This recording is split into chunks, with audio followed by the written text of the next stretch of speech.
everyone, and welcome to the Business Shower Podcast, a podcast giving business owners the opportunity to shine. I am your host, Kelly Edwards, and today we have a very special guest. We have Miss Terri Baker from Logistics with Style and Grace. Terri, how are you doing today? I'm doing great. I'm excited to be here and to be your second interview. I'm excited. Yes, you are my second guest. I'm so excited about this. So tell our listeners who you are and what your business does. Again, as you already said, I am Terri Baker, and my business is Logistics with Style and Grace. And what it is a corporate event planning business. And the reason why I decided to segue into corporate events is because you have so many event planners out here. Like, everybody probably knows at least 2 or 3 in your family, you know what I mean? And I had to find a way to differentiate myself from just being the person who can plan someone's shower or any type of celebratory event. Even though I enjoy doing those type of events, I think that, especially in this day and age of so many people going into entrepreneurship, that it's important to provide a service of corporate level event planning. Because again, there are a lot of logistics that come involved with planning something on a more corporate level that a lot of people don't have. And from being in this business for a long time, working for a corporate, Fortune 500, I'm bringing that level of skills to my business. So that's how I decided to start my own event planning business. Okay, that's good. I think we both have the same background when it comes to working in corporate America for so many years, and then we transitioned into entrepreneurship. So we'll dig into that a little bit later. But right. So how did the whole idea and concept come about? Again, the concept came about because I was interested in providing a service to small businesses. Okay. And again, being able to leverage my corporate experience into my own business, it was kind of a no-brainer for me because it wasn't something that I felt I needed to do a lot of research on because, again, I have done it for so long on a corporate level that I was pretty confident that I would be able to bring those skills to someone who on a smaller scale for entrepreneurs, as well as, even smaller corporate businesses, right? So I would say that's how it came about. Again, just looking for something to find my niche, right? And that my niche, of course, was a business. And then I just had to concentrate on what size businesses. So I'd have to say that's how it all started. So do you think your education and your background experience helped you get started? Oh, absolutely. Okay. So let's dig into that a little bit deeper. What degree do you hold? I have a bachelor's in marketing, bachelor's of science in marketing. Okay. So how did that help you get started in your business? To be, again, as a marketing major back in school, you had to learn how to identify your potential customer, right? And once you identify that target and that customer, then you have to start thinking about how you're going to market to them. How do you speak to them? What are they looking for? And how do you go about expressing that and finding that information? So that's how I think I'd have to say that I used my experience with school and learning about marketing and advertising as well, and kind of bridging those two together. Again, and identifying who my target would be and how do I speak to them. So that's definitely how I put my degree to use and still doing that to this day. Going back and remembering, I can still go back and look at old papers that I wrote on my computer, looking at how, how you do a marketing plan and a marketing mix and finding out, again, the strengths, the weaknesses of business and all that type of information to, again, make sure that I'm going after my client in the right way. Okay. So what do you most enjoy about being an entrepreneur? I think the flexibility. Okay. You can decide how long you want to work. Yes. what days you want to work. Your own hours. I'd have to say again that it's just the flexibility of it. Okay. Not being on anyone's time schedule and more importantly, not having to worry about your security, because we all know that in the times that we live in, there was a time when you could be at jobs for 20, 30 years or, 10, 15. Those are no more, So as an entrepreneur, you're in charge of your own destiny. So I think that's what I like about it the most. I love that. Being in charge of your own destiny. I love that. So what do you feel is the hardest part about it? Probably staying motivated, because again, you don't have anyone who you're reporting into. I don't have anyone who I have to concern myself with saying, oh, I need to be to work by 9:00. And if I don't, what I mean? Dealing with, being reprimanded for not working a certain number of days because I decided I want to take a week off. Right. So I think just being able to manage your schedule in a way as if you do have someone to be accountable for. Because at the end of the day, you're accountable for yourself and how successful your business will be. So the failure, you cannot blame on anyone else because you're the one who has to drive it. So I think that's probably the most challenging part of it, is waking up with the mind frame that I am my business. And if I want my business to be successful, I have to be motivated to do what needs to be done. And it's so interesting that you say that, because I feel like that. And when I first started, you and I talked and I was just like, how do we stay motivated to do it? Because, I'm just getting this and I got all this time. So it definitely is hard to get up, but put yourself on the schedule. It definitely is worth it. So with that being said, was there any part of your life you knew that you wanted to be an entrepreneur? Like, no. Not really. I think that, I believe that God allows certain things to happen to get you out of your comfort zone. I never thought of myself as just being an entrepreneur and just having my own business and never doing anything else, because I do have other interests that don't necessarily involve, me being an entrepreneur. I still would like to have an additional job until this business is booming to the point where I don't have to. So, but I also believe, because I know what my gift is, and I slept on it a long time, because I was doing event planning even while I was still working a 9-to-5 job. And I knew how seamless it was for me. I knew I enjoyed it. I knew I was always the person that people were calling on to plan things, because I'm meticulous about everything and detailed, and so when you're living in you're walking in your gift, then you realize, well, maybe this entrepreneur thing might work, right? And especially if I'm able to do what I enjoy doing and make money at the same time. Because I believe if you're doing what you love, the money will come. So I try not to worry so much about, how much I'm making or not making, right? I know that I have a passion for what I'm doing and I enjoy it. So the money isn't as important. And again, I trust that it'll eventually come. And that usually does. That does happen. So it does happen when it comes to your business, doing what you love. Okay. Right. All right. So what is the biggest pain point that you have been dealing with your business these days, these COVID days?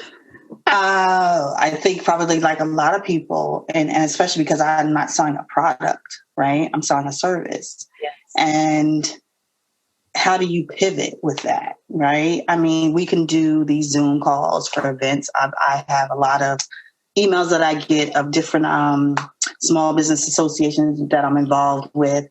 And, they're doing all these Zooms, right? But all that is we're just on a Zoom call with 10 people around and we're talking, right? And there's exchange going on. But that's not the type of events that I want to do, right? I am into providing experiences, again, because that kind of aligns with my background, working for, a big organization. I have a need to want to provide an experience, right? I don't want to just have my business just be centered around various Zoom, events. Because, who walks away and says, you might walk away and say, oh, really? Wow, that was a really nice Zoom call, right? Yeah. But I like, and I also like to give things that are tangible that people can walk away with. And, so that was the struggle. That has been the struggle during these COVID days is do I have to pivot? And honestly, I don't want to. Yeah. Because it's not what my business is. I don't, for any other, event planners and what they're doing, that's on them. But for me, it's about I'm selling more in the logistics of planning something and not just the event itself, right? You have people who are event planners they're now making, I've heard on the news where this one event planner, she started making up, flower arrangements for people for their homes and things for the holidays, because obviously she's no longer doing big weddings, right? So that's the way she pivoted, right? And I'm sure it's not making up for her total loss, but it's something, right, to keep her name out there. I totally get that. But that's not my business. That's not what I'm doing. And that's not what I want to offer. If I have to just wait it out until, this too shall pass, then that's what I'm going to do. So that's the struggle. Like, I didn't have the type of business that I wanted to pivot with. Back in May, I was going to have a focus group for small businesses, female small businesses, entrepreneurs. And I had already hired the facilitator for it and everything. I was going to provide a lunch and we were in a private room. That's what I like, because I want people to be able to be in a room together to exchange and to just really fellowship with each other. It's kind of hard to do that to me over Zoom, for me. So I canceled that. And even though the facilitator was contacting me about, oh, Terri, we can do it on Zoom. We can still do the same thing. And, I thought about it and I was like, it would probably work, right? She had all the questions. She was the facilitator for the focus group. I could have had everybody on a Zoom, but I had already gone out and, at my events, I like to give away signature things like branded items. That's my thing, right? So I had already gone out and bought a bunch of things that I was going to put in the thank you bags. Mm-hmm. So what do you do with that on a Zoom, right? Then I have to say, oh, I could send it to everybody's house. But I was going to say that you have to send it to everybody's do that, house. Right? Yes. But it's just not the same. It's not the same as walking into a small intimate room and seeing nice little cute little bags on each the place, that's the experience, right? And that's what I'm passionate about. So that's been the struggle during these COVID times for me, feeling like I need to pivot, but I don't want to. And I'm listening to my gut and I'm saying I'm not. I'll just wait until, we're able to, even if it starts out smaller size events, which is starting to happen, right? Yes. Mm-hmm. Where you're starting to be allowed to have, smaller size groups in certain restaurants and facilities, So we'll see. Okay. But we're going to get there. Trust me. We're getting there, right? We're going to get there.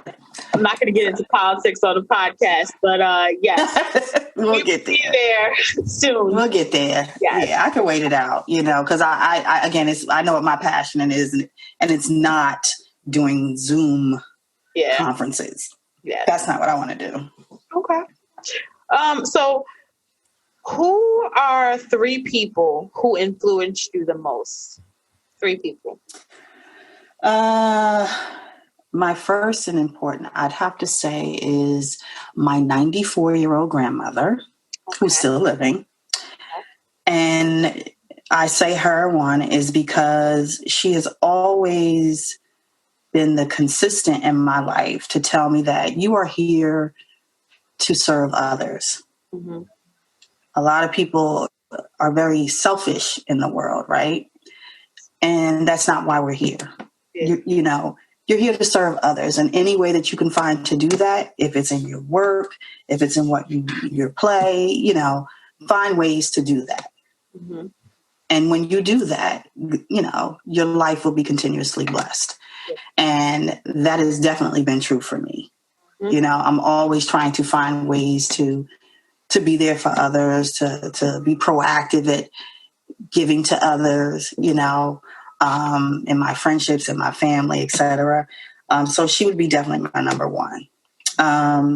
Two would probably be, I had an old vice president back when I worked at American Express. Her name was Elizabeth Langwith. And I reported directly into her. And I remember her pushing me to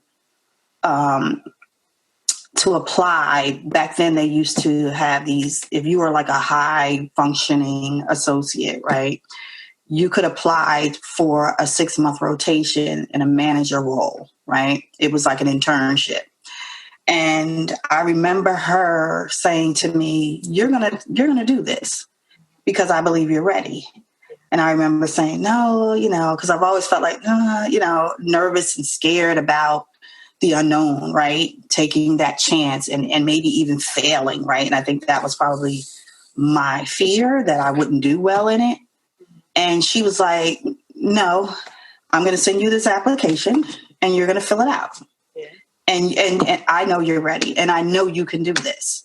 So she has been very influential to me in that reminder of when I have that fear of doing things that, it's okay to take the leap. Yeah. Trust yourself, trust your gut, and you're smarter than you think you are. Right. So definitely her, because she's, I probably reported into her probably over 15 years ago. So she always is someone who, when people ask me who's the best leader I had, she's definitely my number one. Okay. She forced me out of my comfort zone. And sometimes you need friends and colleagues like that, right? And she was definitely that person. And lastly, I would say my cousin's wife, her name is Jewel Good. And Jewel Good is also an entrepreneur, and she has an education consulting business, which I have worked with her on a lot of different marketing and materials and brochures to help her better communicate her business to schools, because she goes into schools and she offers a slew of services to their teachers as well as their principals and training and so forth. And she's influential because she pushed me to do this.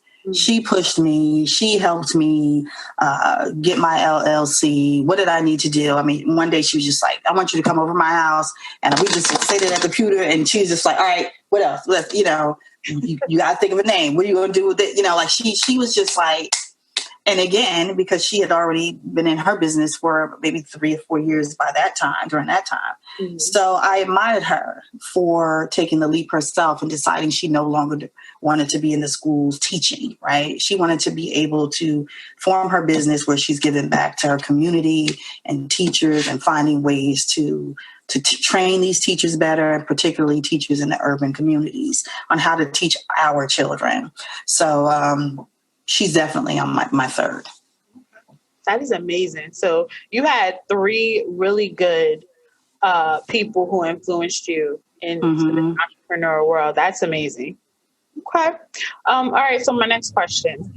What are some skills that you think are important for leaders when they're starting their own business?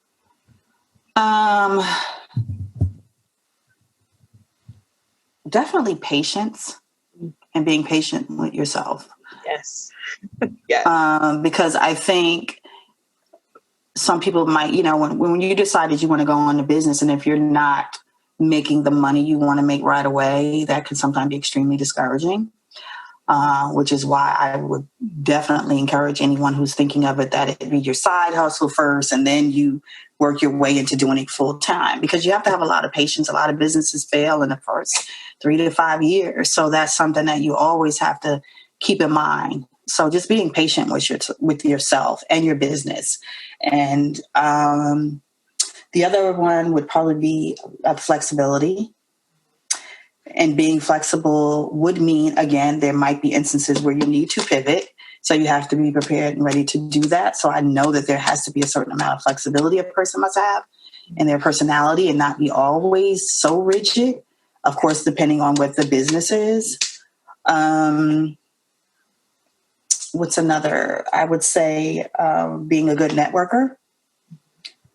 Because once I started my business, what I did find out is I found ways to meet other entrepreneurs and find out, did my research on the different places that were providing services for entrepreneurs, workshops for entrepreneurs, because when you're networking with other people who are also grinding like you are, it helps you because you never know how you might be able to work together. Yeah. Right. And when you work together, that also means I'm meeting some people, you're meeting some people I know. So I think that being willing to be a good networker. I remember when I first started out, I remember at work, when I worked corporate, I hated, going to networking events and things like that because I don't like small talk. I can't stand it. But in this business, as being an entrepreneur, I had to force myself to go to networking events alone, right? Because when you go alone, then it forces you to have to, sit down and start talking to people. And versus if you're there with somebody you're just going to sit there and talk to them, right? Exactly. So I would force myself to go alone. And I'm gonna tell you, I've met a lot of good people, good entrepreneurs that I follow. They follow me. I've met some that I've even worked with at my first event that I had. I had them do, if they were a caterer, I had them cater my food. So you just never know how you can help each other. So the networking is definitely important. And lastly, but definitely not any least important, is money management. Because it is your business and you have to know how to be willing to invest in your business, right? But in order to make money, you got to spend money. So I think it's important to be able to manage your resources well. So that would probably be the last one for me. Okay. And so I just want to piggyback off of what you said, because you said that, they had to have patience, networking skills. And another thing that I feel like an entrepreneur needs, and we kind of talked about it too when, you and I were talking offline, but I feel like they would also need the word I'm looking for. I don't want to just say it, but they would also need a certain type of like a skill set that they would need to not just get out there and network with people, but they also need to be able to, explain their business and articulate it well. Exactly. Right. And then also kind of like be a part of other businesses. Right. Finding those synergies, right? Finding ways to incorporate what you do into what someone else does. For example, if I met a caterer, which I did, and I'm having an event, well, guess who? You know what? I'm gonna put you down on this event. I'm gonna let you come and cater the food. I've met photographers. I met a photographer at another event that I went to. It was like at someone's house, and she was just starting out. I hired her. I got in touch with her, got her information. I hired her to do the photos at my event, to take all the pictures. So it's definitely important, and which is a plus about networking, right? When you can find those ways to work together and collaborate, it can only be a plus, right? It can only be a plus. And I think I'm always willing to do that, right? That's one thing about me with my business is when I'm planning an event, I follow on Instagram people in all different, have all kind of businesses, right? When, again, like I said, I'm known for, I'll have little giveaway bags and little, gift bags and things like that. I will reach out to these. I reached out to someone who I was following, actually was a 13-year-old entrepreneur who started her own lip gloss line. I called Lip Bulbs. Mm-hmm. I got in touch with her. I inboxed her and I said, I'm going to buy 60 of your lip bulbs. Can you just send me an assortment? She was so, her parents, of course, I'm sure they were involved in it as well. She's only 13 years old. And I said, and include business cards. And that's what she did. And I got them and I put them in the bags with the, so I'm always, I'm passionate about that. That's why on top of planning corporate level events, I also want to, I find the need, because it's on my spirit, to also create events for other entrepreneurs to participate in, to be able to use, for them to be able to come and even put themselves on display, whatever that might be. I'm interested in creating workshops for small business owners, particularly, again, my focus on my niche market is women. Entrepreneurial women, because they are the fastest growing entrepreneurs out here is women. So for me, I'm like, well, you know what? Because I know what I'm missing, right? Like I was like, well, I wish there were more smaller workshops for me to go to. I wish there was a workshop that I can go to that talks about what legal things you need to know, right? Whether it's trademarking, LLC versus whatever else, right? So I would love to, have something like that where I have my own attorney who is a girlfriend of mine. I could hire her to come in and do that workshop, right? So have that workshop going on while I might have a workshop going on about social media and how to better use social media, right? So everybody switches up and they go to what workshop they might need. Yeah. Or switch off, right? You're here for 45 minutes and then they switch off and you go here, right? Like that's my vision, right? And maybe even do a course on, marketing and branding, because again, a lot of people don't know what they should be doing to properly market to their target audience. Yeah. It's not a one size fit all. So that is something that I'm equally passionate about, not just, working for someone else and creating events, but also doing my own under the name of Logistics with Style, presents these, business workshops for women. Yeah. And that's a really good idea. I think we talked about that before. But right. Yeah. Okay. So, with that being said, so we both know that entrepreneurship, the road can be a tough road, right? So in those difficult moments, how do you stay focused and continue to move forward? I don't, honestly, because again, it could be a lonely journey. And I think we've talked about that before. Entrepreneurship can definitely be a lonely journey, because when you have most of your friends or family members that work 9 to 5s, they don't really get it. They tend to be like, girl, you better forget about all of that and just get you a regular damn going job, which, I'm fine with doing that too, but I'm not going to drop the ball on, again, where my passion is, because it's important for me to live my purpose, right? And to do what I was put here for before I leave this earth. And I know, because when they say God will give you the desires of your heart, I know that's in my heart to do this business, right? So even if I decide, okay, yes, you need to have a 9 to 5, it's not going to deter me from doing what I know I have a gift to do and what I was put here to do, right? So I think it's just important to just keep that in mind, because I have days that I get up and I'm just like, during this whole COVID thing, I've definitely been like, not today. I've neglected my IG. I was supposed to be updating new photos to my website and working with the company to do that. That I dropped the ball on that, because it was just like, what was that, March? By the third week in March, we weren't doing anything. Nothing's open. So you know what? I'm not gonna bother. So I try not to beat myself up, right? So to me, that's the key, is don't beat yourself up with it. You are entitled to have good and bad days. You're entitled to fall down. It's not how you fall, it's how you get back up, right? And I know I've had a lot of days during these months of this COVID and being in quarantine where I absolutely did not feel like even thinking about my business. Because again, I knew no one, who's thinking about planning, having an event right now. Yeah. Nobody is, people losing their jobs, and, that's just not where resources are going right now. Right. And I get that.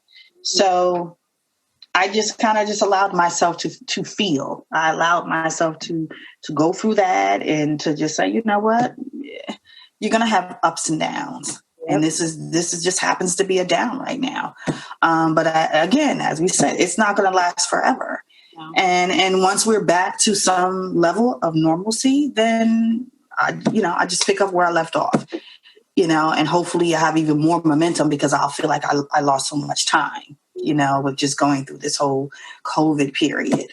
So I say that people just allow yourself to feel the way you feel. Allow yourself to have a day or a week where you don't feel like doing anything. It's okay. You can't beat yourself up about it. And at the end of the day, the only person you have to be accountable to is yourself. So that's the good thing with me. Like, I don't have a staff of people that I have to explain why I haven't done anything in 2-3 months, right? It's just me.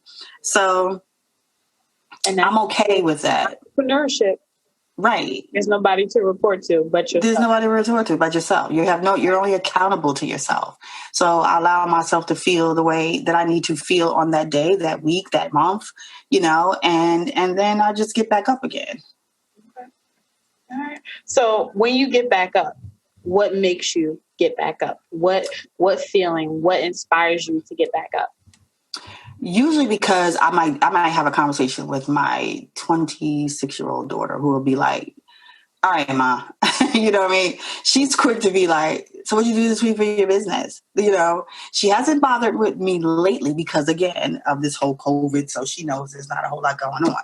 But I will say the person who, when I've gotten into, prior times when I've gotten into a slump, she would always be the one that I know who's looking at me, who's asking me questions, who's going to, give me that tough love to say, all right, Ma, like, nah, you need to get up, or, so what are you doing today for your business? Like, she'll start grilling me like that. So what did you do this week for your business? Like, she's riding me all the time.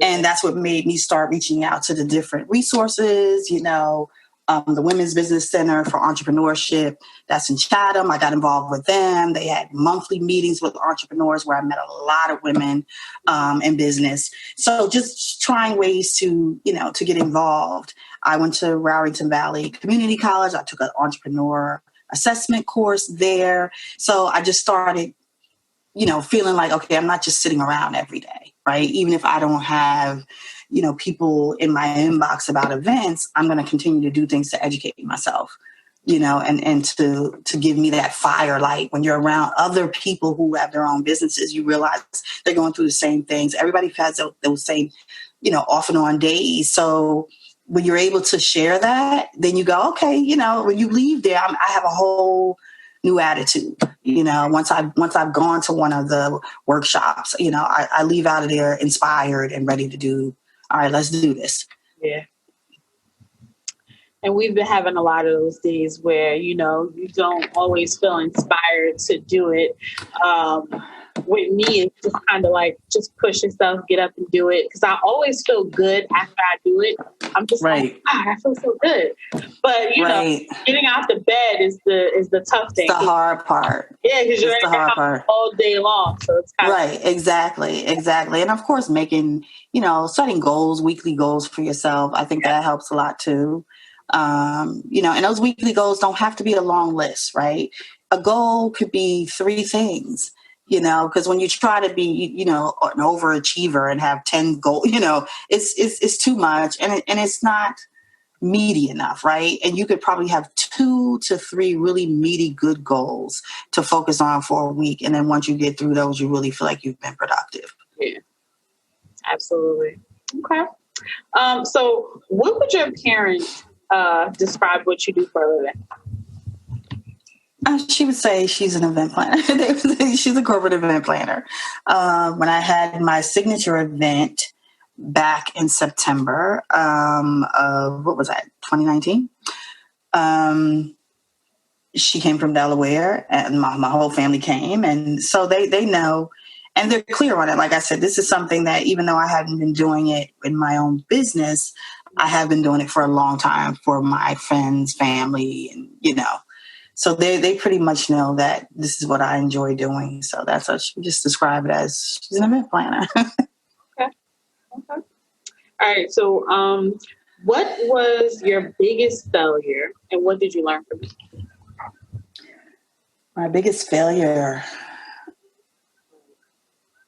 probably staying in relationships too long. And those relationships don't necessarily have to be, like romantic. They're also professional, right? When I look at how long I stayed working at my last organization, 20 plus years is a long time. And I think that, again, I got comfortable, whereas I should have been willing to explore other opportunities, because it's not like they didn't come my way during that time. But I think because, again, I was raising my daughter on my own, so I felt like I have to stay where I feel secure. But now, in hindsight, when I look at how much time I stayed in that one spot, I stunted a lot of my growth, right? And that, again, when I say staying in relationships too long, whether it's romantic, whether it's professional, when we do that, we don't allow ourselves to grow, right? When you know you've outgrown a job, when you know you've outgrown a relationship, right? It's a detriment to your personal growth. So I would have to say that is probably one of my biggest failures, staying someplace too long. Yeah, and I think that's why, and I don't want to take everybody to church, but I think that's why God sometimes makes a big move in our life. And we talked about this before. We got to feel uncomfortable because we're so comfortable sometimes. Exactly. Our spots is kind of like, I'm so comfortable here in this little cold right. spot. Right. We get removed. Right. Like, what the heck is exactly. going on? Exactly. And that is definitely true, because I knew that, and that's why, I remember people were like, oh, how are you feeling about, your job being eliminated? And I was like, I'm fine with it. Cause I knew that it was time. It's past time. Right. So I needed to be kicked out of that comfort zone, because again, it was stunting my growth. Yeah. There's so much more that I still have to do, and I'm not going to do it. And I'm not going to walk in my purpose by being still there. Right. So I knew that it was like, nah, it's it. Your daughter's grown. She's finished college. You don't have that to worry about anymore. You can be a little uncomfortable for a while, right? Until you sort it all out. So that's definitely was, my biggest failure. Staying around too long. Yeah. Yeah. We both share the same failure. Yeah. Yeah. Mm-hmm. All right. So, what is your greatest fear, and how do you manage it? My greatest fear is I've probably seen one that's really deep, so I'm not going to say that one. But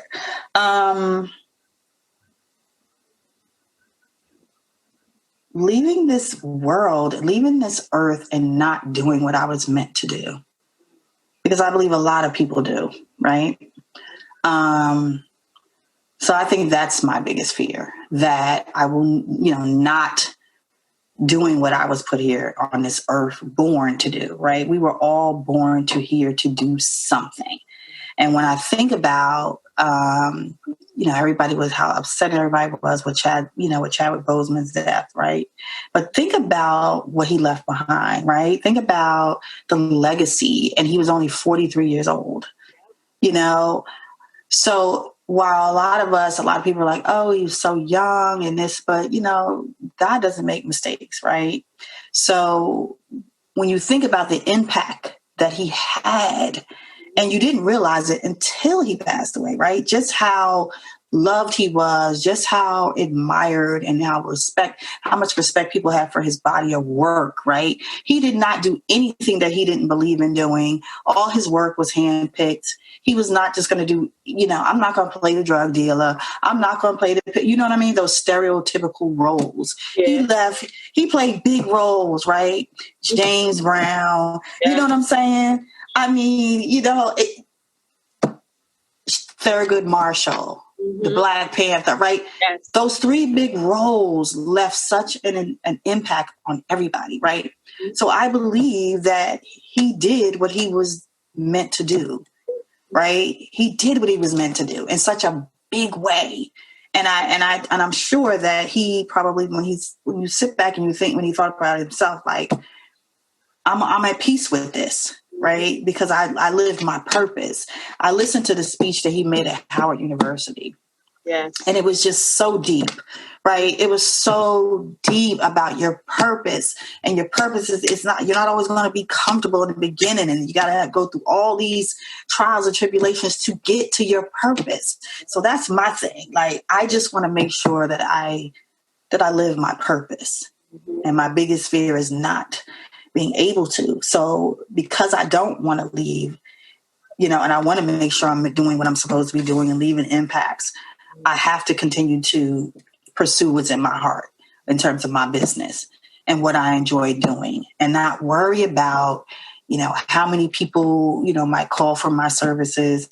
If I have to put my gift out there by way of producing and designing my own events, which is what I did for my first signature event back in September, then that's what I'll do.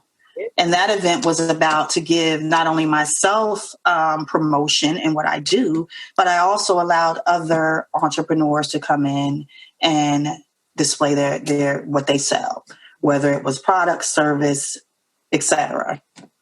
And it was successful. So if that is what I end up being known for, then that's fine, right? Because I know that I'm giving something back, and that's what's important to me. You living in your purpose. Living in my purpose. And God will help me figure out how I have to navigate around to bring that to fruition. Take us to church, Terri. Take us. Yeah, I have to, that's one thing. I'm a believer. Yeah. So, and all this time that I have not been working at the corporate, level of work, I've still been provided, my needs are all met. And I'm allowed to, to really think about how I want to move on my business once things open up for us. My next event will be, because it is something I'm passionate to do, I will pick up back on doing planning my focus group for female entrepreneurs, because I want to find out what's missing. I want to find out what you need. I want to find out what kind of events that I can produce that will be beneficial to women and the growth of their businesses. So that is something that I'm very passionate about. So what advice would you give someone who is pursuing a career similar to you? Do your research. Because as I said earlier, there are a lot of event planners, and you have to figure out what's different about what you do, right? Because I can hire, everybody, like I said, knows an event planner. So what is there that you can offer that isn't already out there? What's different about what you're doing as an event planner versus what someone around the corner is doing? So I think doing your research is very important, and honing in on, you have to have a niche. It can't just be, I want to be an event planner, right? And what I learned is, again, you have to figure out, well, who are you targeting? And once you figure out who you're targeting, then you get even more and more granular from there, right? And how, again, if I'm just targeting females, if I'm just targeting females of this age group, you know what I mean? So you really have to, I remember when I was speaking to someone at the Women's Business Center for Entrepreneurs, and they assigned me with a entrepreneurial coach. And in our first session, she was asking me, okay, I get you're a corporate event planner. What kind of companies do you want to work for? Well, small businesses. Well, how, when you say small, what do you mean by small? Because there are small businesses that have, I don't know, 100 people, but they have big budgets. That's small. And then you have small businesses that have, 3,000 people, compared to a company that might have 10,000, like say, for instance, like an American Express, right? So you have to, you really have to do your research to know exactly, who you're going to market to, and again, I was saying small businesses, and she really challenged me to say, well, how small? You do your research and research, small businesses in New Jersey. I was bringing up names that I had companies I'd never even heard of, and were considered to be small and mid-sized, but they had huge budgets, right? They're small. So when you say small, do you mean financially small, or do you mean people small, right? So all of that, I had to dig deeper to figure out. Yeah, again, you have to. You really have to do your research so that way you know how you're going to market. So that would be my advice. Do your research. Okay. Any other advice for somebody starting a similar business as you? Anything other than what I've said? Make sure you stay around people who are going to be your cheerleader. You know, and less around negativity. I found that, you know, and it could be friends or family, you know, people who are just not going to continue to tell you, girl, you better do that. Don't listen. You better do that shit. You know, you could do it. You know, oh, you're doing a great job. Yes. Anything you go to, I support this and that. You know, you want to be around people who are going to be your cheerleader, who are going to support what you're doing. And I've learned that I watch people. It's not because, again, it's not in so much what they say, it's in what they do in terms of their support, right?